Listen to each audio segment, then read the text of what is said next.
আমার লাস্ট ব্লগে আমি তোমাদের সাথে শেয়ার করেছিলাম আমি নেলস করছিলাম। তো সেদিন রাতে তো অনেকক্ষণ টাইম লেগে গিয়েছিল নেলস করতে। পরের দিন সকালবেলা ছুটেই আমরা চলে গিয়েছিলাম বাজারে শিউলি ফুল আনতে। বাজার থেকে ফিরে দেখলাম দিদির মেকআপ আর্টিস্ট চলে এসেছে। সেদিনকার লুকটা দিদির ঠিক এটা ছিল। তো আলতা পরানোর ক্লিপটা আমার নেওয়া হয়নি, বাট আলতাটা আমি পরিয়েছি, একটু গোলমেলে হয়েছে, বাট ঠিক আছে, ম্যানেজ হয়ে যাবে। দিদির লুকটা কিন্তু আমার বেশ পছন্দ হয়েছে। দিদির খুব ইচ্ছা ছিল ও হলুদ আর লাল কম্বিনেশনে এরকম একটা শাড়ি পরবে।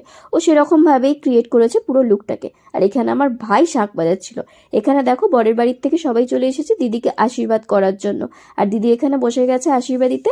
আমাদের বাড়িতেই আশীর্বাদিটা হয়েছিল। দিদির ব্যাকগ্রাউন্ডটা ক্রিয়েট করা হয়েছিল উল্টো সাইডে। অ্যাকচুয়ালি আমরা জানতাম না কোন দিকটা শুভ আর কোন দিকটা অশুভ। আর এখানে প্রথমেই মা আশীর্বাদ করলো দিদিকে, আর দিদি তো প্রথমেই কেঁদে ফেললো। মেকআপ কিন্তু স্টিল ছিল, বাট ল্যাশ আইল্যাশ এগুলো একটু গড়বড়ে হয়ে গেছিলো। এত কাঁদন কেঁদেছে সেদিনকে, মানে বলার বাইরে। তারপর আমার বাবা এখানে আশীর্বাদ করছিল সেদিনকে দিদিকে।